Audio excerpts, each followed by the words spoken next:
Hello my NEET fighters, I hope everybody is doing great there. तो आज के इस सेशन में पढ़ने वाले हैं session number 3 laws of motion.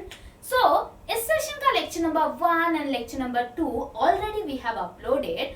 सो वहां पे जाके लेक्चर नंबर 1, 2 जरूर देख लेना ताकि लेक्चर नंबर 3 अच्छे से समझ में आए। So once again welcome to the Vedantu and let's get start our today's session. So आज के इस सेशन में जो कॉन्सेप्ट हम पढ़ने वाले हैं इस पे बहुत सारे क्वेश्चंस बनते हैं, नीट एग्जाम में भी बनते हैं, बोर्ड एग्जाम में भी बनते हैं। और सबसे पहले क्वेश्चन तो आप बाद में सॉल्व करोगे, सबसे पहले आपको कॉन्सेप्ट अच्छे से समझना होगा, ठीक है। तो one more thing I would like to request each and everyone कि बिफोर प्रोसीडिंग दिस सेशन आप लोग लाइक, शेयर एंड सब्सक्राइब जरूर कर देना। तो चलो शुरू करते हैं अपना session, that is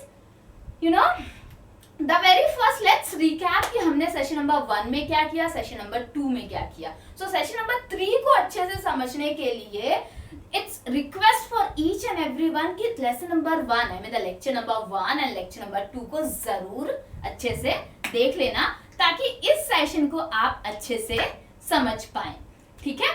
so let's recap कि हमने पढ़ा क्या है। तो हमने शुरुआत में पढ़ा कि सेशन नंबर 2 में हमने पढ़ा that is Newton first law of motion, Newton first law of motion, ठीक है। So Newton first law of motion में 1 second. So Newton first law of motion में so Newton first law of motion में आप देख सकते हो कि हम सभी को पता है कि if any object which is at a rest position it will be at a rest position, and if any object it is in a motion it will be in a motion until unless we go there and apply external force on it. That's what we call the first law of motion, और इसी को हम क्या कहते हैं, inertia। इसके बारे में तो किसी को डाउट नहीं है। Then we move to the next point that is momentum, ठीक है। मोमेंटम को पढ़ने का एजेंडा ये था कि सेकेंड लॉ ऑफ मोशन को अच्छे से पढ़ लो, ठीक है। सो मोमेंटम हम सभी को पता है कि we are symbolising with the P, right, we are symbolising with the P and उसकी वैल्यू आई मीन उसका इक्वेशन होता है that is m into v, right, product of mass and velocity, right. और उसके बाद हमने प्रैक्टिकल एग्जाम्पल लिया कि मोमेंटम का प्रैक्टिकल एग्जाम्पल क्या हो सकता है। वैसे मैं आप सभी से पूछना चाहती हूँ कि मोमेंटम का प्रैक्टिकल एग्जाम्पल क्या हो सकता है, तो चैट बॉक्स में जरूर उसका आंसर आप लोग कर देना।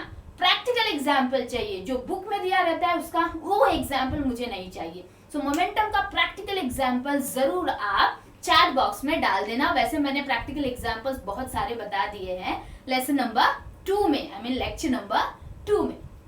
Then finally we came to the point that is second law of motion. वैसे what is second law of motion? So second law of motion का भी डेफिनेशन और बहुत विस्तार में लेसन नंबर 2 में हो चुका है। फिलहाल के लिए आप इसका स्टेटमेंट, इसका डेफिनेशन चैट बॉक्स में जरूर देना। चलो फिर शुरू करते हैं आर एक्चुअल टॉपिक, ठीक है। तो यहाँ पर हमने बेसिकली जब सेकेंड लॉ ऑफ मोशन पढ़ा था, सो सेकेंड लॉ ऑफ मोशन क्या कहता है, चलो मैं ही आप सभी को बता देती हूँ। That is the force is directly proportional to change in momentum, right, change in momentum, right. अब कुछ इंपॉर्टेंट, ये तो स्टेटमेंट की बात हो गई, स्टेटमेंट आपने पढ़ लिया। अब स्टेटमेंट के बाद कुछ इंपॉर्टेंट पॉइंट जो हमें पढ़ना बहुत जरूरी है। स्टेटमेंट तक ही सेकेंड लॉ ऑफ मोशन या first law of motion and third law of motion नहीं होता है, बहुत सारी ऐसी चीजें हैं जो हमें बहुत समझने की जरूरत है, ठीक है। तो very first is the consistence of first law. अब इसका मतलब क्या है, second law what is the consistent of the first law. अब देखो जब फर्स्ट लॉ में हमने क्या देखा था कि जब जब फोर्स क्या हो, जीरो लगे, एक्सीलरेशन जीरो हो, तब क्या होता है, मतलब उसी time first law of motion valid होता है ऑब्जेक्ट में। जैसे ही तुम जाते हो, जैसे बॉल है बॉल अगर रेस्ट पोजीशन पे है उसका मतलब इस पे फोर्स 0 लग रहा है, अगर घूम नहीं रहा है मतलब एक्सेलरेशन 0 लग रहा है, राइट। जैसे ही तुम जाते हो उस बॉल को किक करते हो तो मतलब क्या होता है, आप एक्सटर्नल फोर्स लगाते हो, उसका एक्सेलरेशन नॉट इक्वल्स टू 0 हो जाता है, मतलब कुछ एक्सेलरेशन हो जाता है, फोर्स भी कुछ हो जाता है। दैट मीन्स जैसे ही फोर्स नॉट इक्वल टू 0 हुआ, कुछ फोर्स की वैल्यू आ गई, कुछ फोर्स की मैग्नीट्यूड आ गई, व्हाट डज मीन इट, मतलब सेकेंड लॉ उस पे एप्लीकेबल हो गया, राइट, सेकेंड लॉ आ गया, तो that means it is consistent with the first law. First law से ही सेकेंड लॉ की शुरुआत हुई, दोनों इंटर रिलेटेड हैं, दोनों को रिलेटेड हैं, सॉरी, ठीक है। तो आई होप फर्स्ट स्टेटमेंट तो आप सभी को समझ गया। अब बात आ रही है second law of motion is a vector law. अब आप बोलोगे ma'am what is vector law, ये सब क्या पढ़ा रही हो आप बताती हूँ, ठीक है। It's a vector law. अब देखो vector law that means the force basically आपको Fxi and Fyj and Fzk के फॉर्म में भी दे सकता है, ठीक है। इट्स अ वेक्टर, मतलब जो फोर्स है x कंपोनेंट, फोर्स का x कंपोनेंट, फोर्स का y कंपोनेंट, फोर्स का z कंपोनेंट, राइट, ऐसे हो सकता है। तो that's what force can be given in a Fx, Fy and Fz, that means vector law के भी रूप में दे सकता है। तो कंफ्यूज मत होना, डर मत जाना कि भाई साहब ये क्या आ गया मेरे पास, ठीक है, बिल्कुल डरना मत, वेक्टर लॉ में भी आ सकता है। इस पे बेस्ड क्वेश्चन भी हम करेंगे, ठीक है। नाउ अब जो Newton second law of motion है, it's defined only for the point object, ठीक है। अब ये क्या है, जो छोटे छोटे ऑब्जेक्ट के लिए डिफाइंड है, बट फॉर लार्जर ऑब्जेक्ट हमें कुछ सर्टेन कंडीशंस आ जाती हैं, उस कंडीशंस को बेसिकली ध्यान में रखते हुए सेकेंड लॉ एप्लीकेबल होता है, उस पे एप्लीकेबल होता है, ठीक है। तो अब देखो जब पॉइंट ऑब्जेक्ट है तो ठीक है भाई, उस पे फोर्स 0 है, ठीक है। When we kick it that means उसमें एक्सेलरेशन नॉट इक्वल्स टू 0 हो गया, मतलब एक्सेलरेशन कुछ आ गया, राइट। अब लार्जर जो ऑब्जेक्ट है, मान लो कि इस तरीके से कोई एक ऑब्जेक्ट है, तो ये ऑब्जेक्ट आई मीन ये मैटर भी छोटे छोटे पार्टिकल से बना हुआ है। तो जैसे आप इसको किक करते हो या फिर एक्सटर्नल फोर्स अप्लाई करते हो, तो क्या हो जाता है, मतलब इस ऑब्जेक्ट के साथ इंटरनल पार्टिकल्स भी क्या करते हैं, मूव करते हैं, मतलब उनका खुद का भी एक्सेलरेशन होता है। अब कॉम्प्लिकेटेड हो गया ना, मतलब इन सब का एक्सेलरेशन होता है। तो इन सब लार्जर ऑब्जेक्ट को सबका एक्सेलरेशन ना कंसीडर करके हम किसका एक्सेलरेशन कंसीडर करते हैं, acceleration of center of the mass of the system, acceleration of the center of the mass of the system, पूरे का कंक्लूड नहीं करते हैं, ठीक है, center of the mass of the system, ठीक है।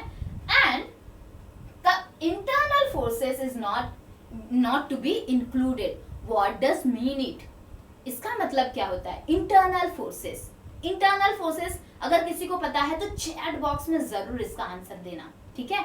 अब इंटरनल फोर्सेस जैसे अब जब मूव कर रहे हैं तो कुछ अंदर, अब देखो we know that force of attraction होता है पार्टिकल्स के बीच में। अब जो पार्टिकल्स के बीच में फोर्स ऑफ अट्रैक्शन हो रहा है, वो force we are not considering, whatever the force we are applying that only we are considering. That is why it said that internal forces is not to be concluded, ठीक है।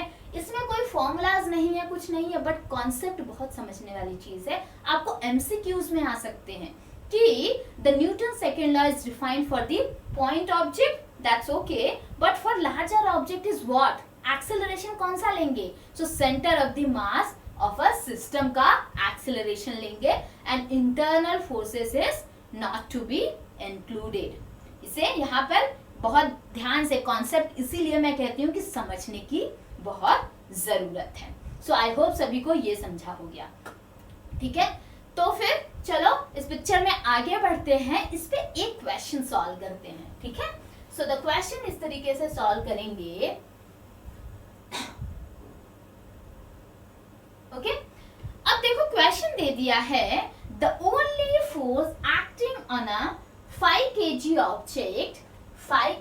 object that has mass that has the component Fx equals to 15 Newton and Fy equals to 25 Newton and find the acceleration. अब जो चीजें दी गई हैं पहले उसे हम अच्छे से देख लेते हैं, ठीक है. गिवन जो है उसको अच्छी तरीके से पहले I would like to advise each and everyone कि जब भी आप क्वेश्चन सॉल्व करो ना, न्यूमेरिकल सॉल्व करो, तो एक टिप्स जरूर यहाँ पे मैं देना चाहूंगी आप सभी को कि पहले जल्दी से फटाफट हाँ भाई क्वेश्चन आ रहा है मतलब न्यूमेरिकल आ रहा है सॉल्व करना शुरू मत कर दो. पहले जो गिवन है ना उसको अच्छे तरीके से लिखो. एंड ऑब्वियसली मैं इसे नीट एग्जाम कोई कॉम्पिटेटिव एग्जाम के लिए नहीं कह रही हूँ, वहाँ तो आपको बहुत मतलब टाइम रेस्ट्रिक्शंस होता है. तो बेसिकली जब बोर्ड एग्जाम करते हो, ठीक है, उस टाइम आप क्या करना, पहले गिवन को अच्छे से लिख लो. और आप सभी को पता है कि जब अच्छे से फॉर्मेट में लिखा होता है तो मार्क्स मिलते हैं, ठीक है. एंड ऑब्वियसली एंट्रेंस एग्जाम और कॉम्पिटिटिव एग्जाम के लिए तो आपके पास टाइम कंस्ट्रेन होता है, टाइम रेस्ट्रिक्शंस होता है, तो आप अपने अकॉर्डिंग करो. बट बोर्ड एग्जाम के लिए अच्छे से पहले गिवन लिख दो. तो गिवन दिया है, मास की वैल्यू दी है 5 kg, ठीक है.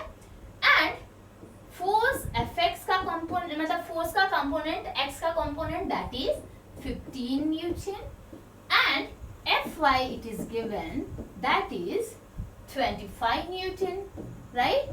अब ये दे दिया है. अब फाइंड क्या करना है, टू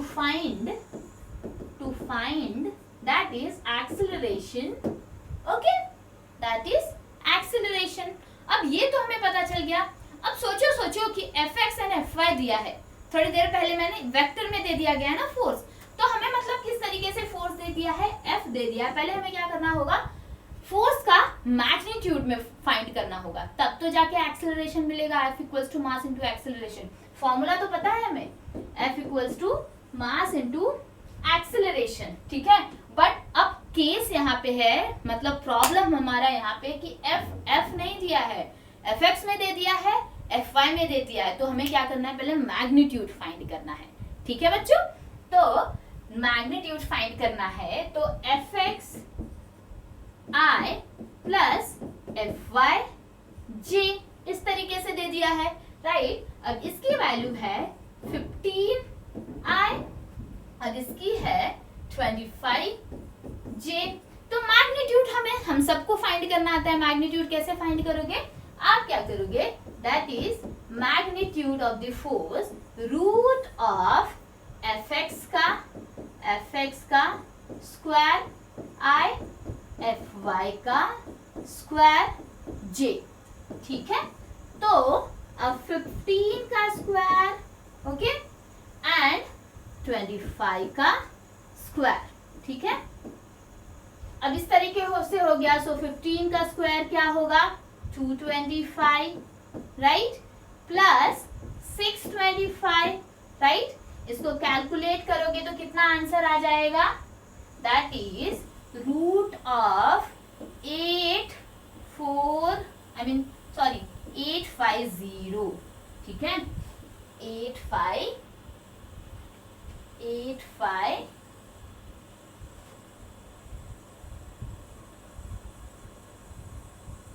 ठीक है, 850 रूट 50 आ जाएगा, ठीक है. अब हमारे पास आ गया मैग्नीट्यूड ऑफ फोर्स. इतना तक सभी को समझ गया होगा, राइट. तो फिर और आगे बढ़ते हैं. अब देखो, अब हम सिंपली हमारे पास है ना F है, ठीक है, मैग्नीट्यूड F, M A है, ठीक है. अब मास की तो वैल्यू दी है, A की वैल्यू फाइंड करना है, तो A हमारा क्या हो जाएगा, that is F divided by M and F है root of 850 divided by M5, ठीक है. एक्सेलरेशन की वैल्यू अब आपको कैलकुलेट करके चैट बॉक्स में आंसर करना है, ठीक है. रूट 850 डिवाइडेड बाय 5, ठीक है. इसकी वैल्यू आपको चैट बॉक्स में आंसर करना है, ठीक है. मुझे उम्मीद है कि सभी लोग चैट बॉक्स में जरूर इसका आंसर करेंगे, ठीक है. तो अब आगे बढ़ते हैं, यहाँ तक बात खत्म. अब आगे बढ़ते हैं इस पिक्चर की शुरुआत, शुरुआत नहीं, इस पिक्चर में आगे बढ़ते हैं बेसिकली। तो अब आगे बढ़ेंगे यहाँ पे, अब एक टर्म आ जाता है यहाँ पे, इम्पल्स। ठीक है, Newton third law of motion को पढ़ने से पहले एक चीज पहले पढ़ लेते हैं, इम्पल्स, जो कि समहाउ रिलेटेड है सेकेंड लॉ ऑफ मोशन से। अब बात जब इम्पल्स आती है ना बच्चों, तो इम्पल्स होती क्या है? Impulse is defined as force multiplied by time it acts over. ठीक है, इम्पल्स का मतलब क्या होता है? The definition as force multiplied by time it acts over. Don't worry, ये बिल्कुल समझ में नहीं आ रहा है, आई अंडरस्टैंड दैट, बट इसको समझने का एक तरीका मैं बताती हूँ कि इम्पल्स वो चीज होता है कि force, maximum amount of force बहुत शॉर्ट पीरियड ऑफ टाइम पर आके एक्ट करता है। ठीक है, तो इसका एग्जांपल भी देंगे। तो impulsive force are large and act for the short time, that's what I said, I guess, right? Yes, impulsive force होता क्या है? इम्पल्सिव फोर्स बेसिकली होता है कि फोर्सेस आर वेरी लार्ज। जैसे अब देखो यहाँ पे, अच्छा हाँ, अब जैसे बॉल रखा हुआ है, आई एम श्योर सभी को फुटबॉल खेलना पसंद होगा। तो इस फुटबॉल को जैसे ही रेस्ट पे होता है और आप जाते हो जोर से किक करते हो, जोर से आके आप किक करते हो, very short period of time, मतलब क्या कर रहे हो? इम्पल्स हो रहा है ना, इम्पल्स। सो इम्पल्स होता क्या है? Force, large force acts for the very short period of time.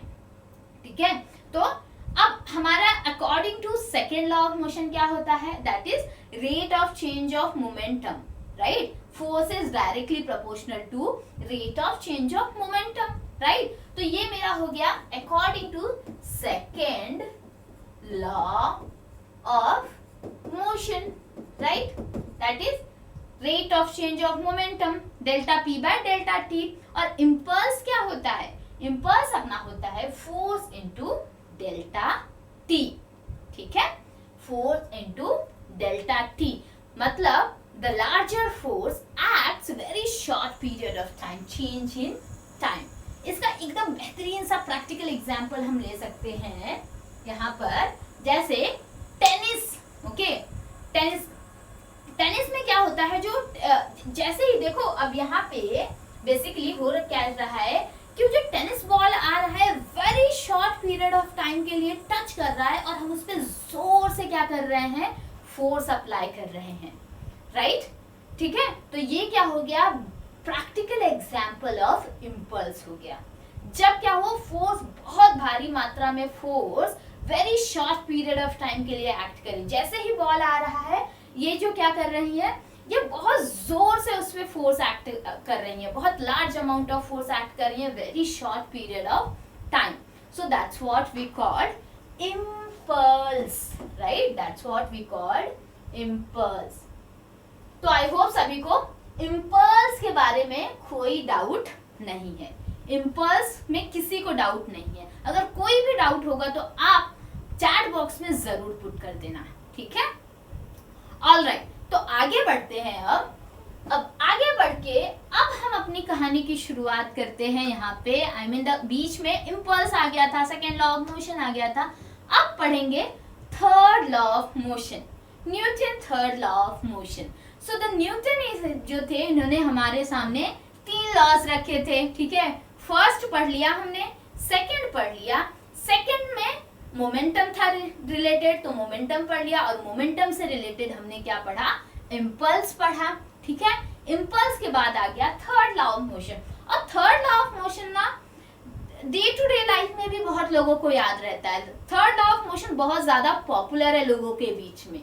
जैसे तुम थप्पड़ मारोगे तो वो तुमको थप्पड़ मारेगा, right? So third law of motion what it says,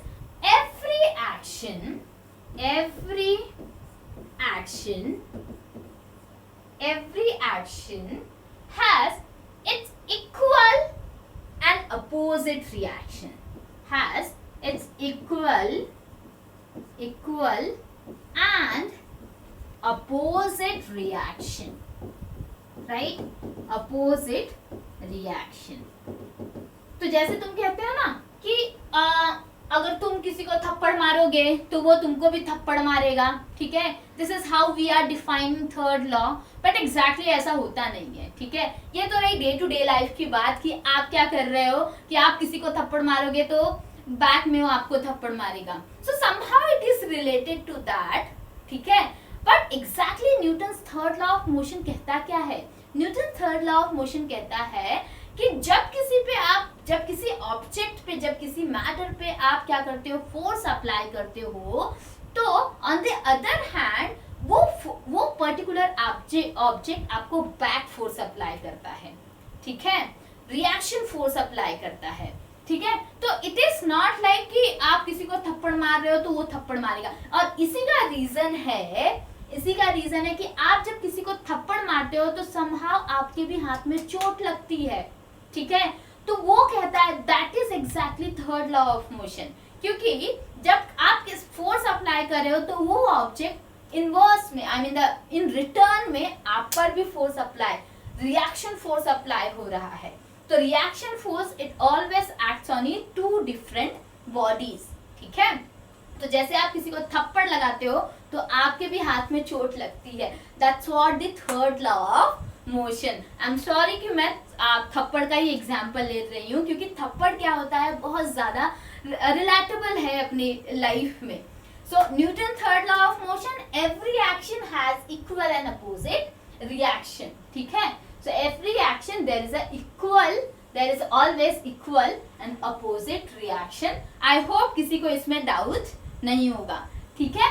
तो अब बहुत बढ़िया एग्जाम्पल हमने ले लिया थप्पड़ वाला कि जब किसी को थप्पड़ मारते हो तो आपको भी चोट कहीं ना कहीं लगती है।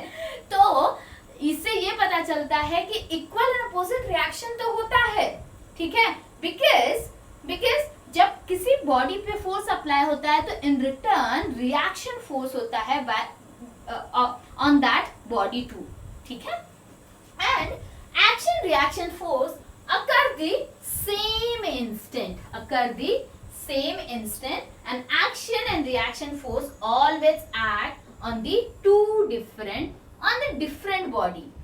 आप लगा रहे हो थप्पड़ लगाया तो आपने किसी को थप्पड़ लगाया और उसकी बॉडी से, मतलब जिस पे थप्पड़ लगाया उसकी वजह से चोट लगाना, मतलब दूसरे पे लगा, तो मतलब action reaction force acts on a two different body और डिफरेंट बॉडीज, ओके। अब जैसे ये है F12 फोर्स लगा रहे हो, एक से लेके दूसरे पे लगा रहे हो फोर्स, तो अपोजिट रिएक्शन फोर्स आएगा, so that is minus F21, right, minus F21, so that means force on 1/2 minus of opposite force, reaction force on 2/1. So I hope everybody's understood the point कि third law of motion क्या होता है। So किसी को अगर doubt होगा कि third law of motion क्या होता है तो सिंपली चैट बॉक्स आपके पास है, आप वहां पे अपनी क्वेरीज लिख देना and definitely I try to give the answer in the chat box. तो चलो फिर आगे बढ़ते हैं और पढ़ते हैं that is conservation of momentum. तो थर्ड लॉ ऑफ मोशन के बाद अपनी बात आ जाती है कंजर्वेशन ऑफ मोमेंटम की। सो कंजर्वेशन मोमेंटम पढ़ लिए, लेकिन अब कंजर्वेशन मोमेंटम क्या होता है, ठीक है, वो पढ़ेंगे। सो कंजर्वेशन मोमेंटम कहता क्या है, that is in an isolated system the total momentum is conserved. Total momentum is conserved. अब फिर से आप कहोगे कि मैम ये तो अगेन फिर से वही हो गया, ये तो डेफिनेशन हो गया, ठीक है। तो पहले मैंने कोलिशन का कुछ लेसन लिया हुआ है। तो कोलिशन में क्या होता है कि if two bodies come in contact with very short period of time, तो उनका कंजर्वेशन ऑफ मोमेंटम सेम रहता है, राइट। अब देखो इससे एग्जांपल लेते हैं, इस वाले एग्जांपल से हम समझते हैं कि कंजर्वेशन ऑफ मोमेंटम क्या होता है।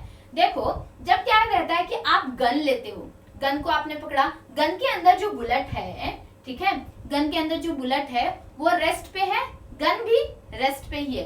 जैसे ही आप फायर करते हो, गन को आप फायर करते हो तो बुलेट आगे जाता है, बुलेट आगे जाता है, ठीक है, बुलेट जैसे ही आगे जाता है और जो गन है वो पीछे की तरफ जाता है, ठीक है।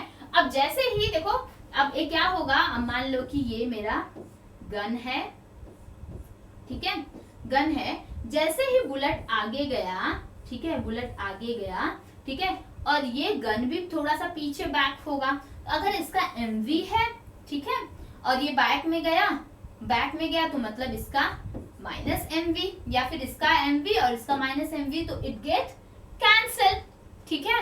मतलब एमवी में इसलिए लिख रही हूँ दैट इज, अगर ये क्या है, पी है, आई mean the momentum of backward, ठीक है, gun, and the momentum of forward bullet, तो मतलब ये क्या हो रहा है, एक दूसरे को कैंसिल कर रहे हैं, तो अगेन जीरो आ जा रहा है। And when the object, I mean that gun, वो क्या था, रेस्ट पे था, बुलेट भी रेस्ट पे था, उस टाइम भी मोमेंटम क्या था, जीरो।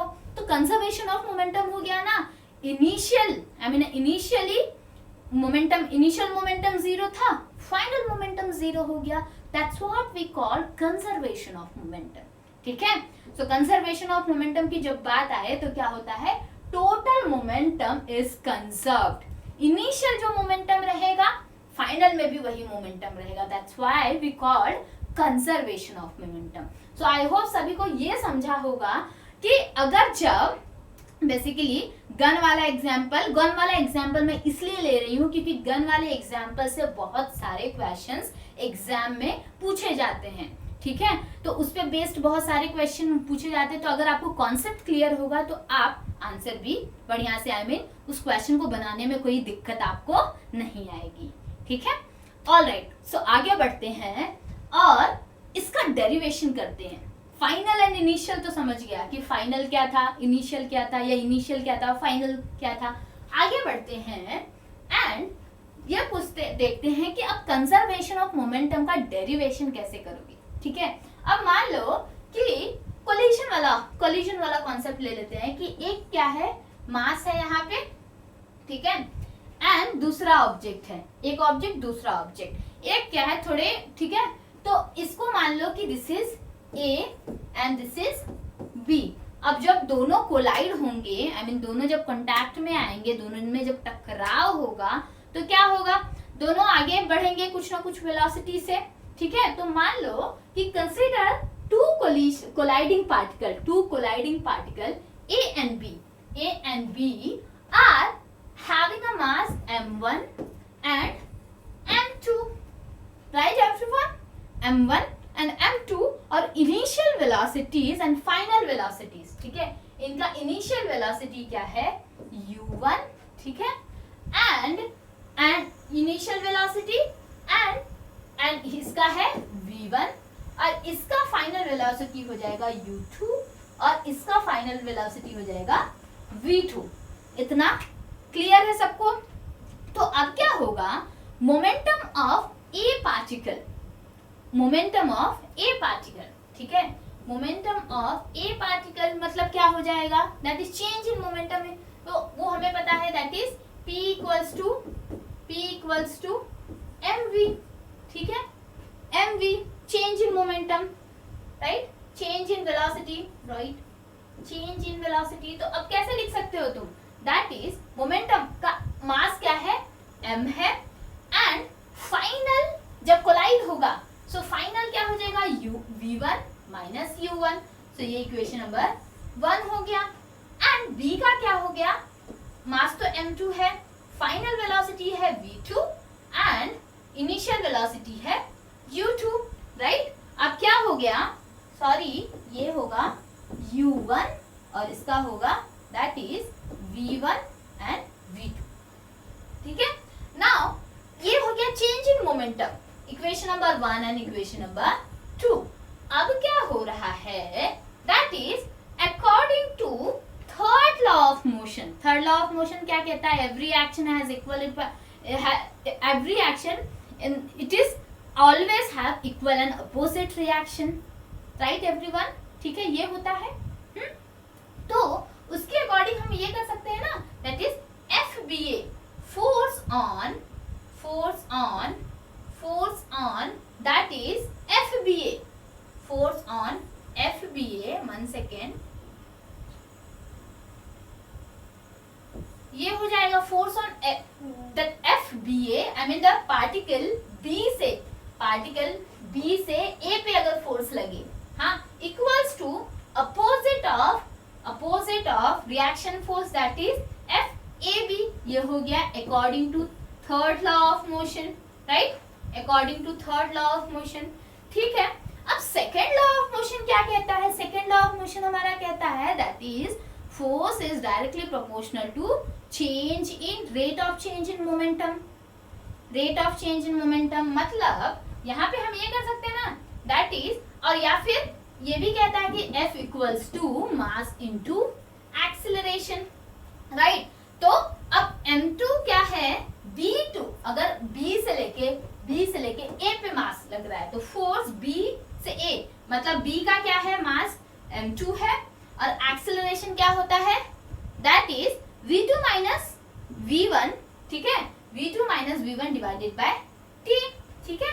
तो ये हो गया, सो v2 minus u2 divided by t on इस पे, ठीक है, ये हो जाएगा मेरा एक्सीलरेशन, ठीक है, एंड एक्सीलरेशन ऑन 2, ठीक है, एंड FAB क्या होगा? दैट इज मास का तो क्या है? m1 ही रहने वाला है, राइट एवरीवन। और उसके बाद क्या होगा? अब इसकी वेलोसिटी कैसे? Acceleration that is initial, the final velocity minus initial velocity v1 minus u1, right, v1 minus u1 divided by t, तभी तो जाके ये क्या होगा? अपना एक्सीलरेशन हो जाएगा, राइट। अब क्या हो गया? इन दोनों को हम, अब इसकी जगह पर अगर एक्सीलरेशन लिखोगे मतलब a2 लिखोगे, अगर सेकंड बॉडी की बात हो रही है, सेकंड से मतलब सेकंड से a पे अगर फोर्स लग रहा है तो ये क्या हो जाएगा? m2 एज इट इज रहेगा, इसकी प्लेस पे we can write a2, right, and FAB पे क्या होगा?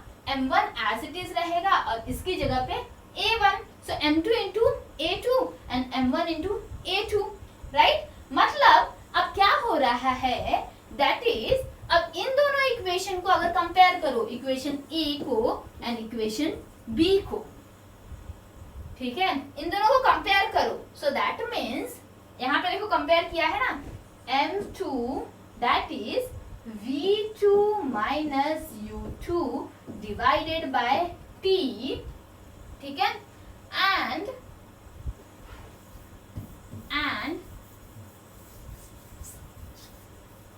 ओके, एंड यहाँ पे that is equals to, that is minus of, इस इक्वेशन में डालना है, इस इक्वेशन के फॉर्म में minus m1 v1 minus u1 divided by t, ठीक है, दिस t गेट्स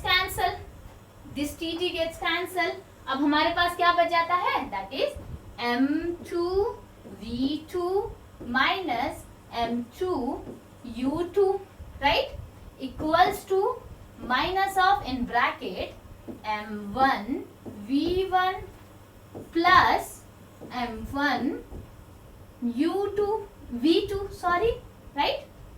अब ये हो गया अपने पास, इट्स अ u1,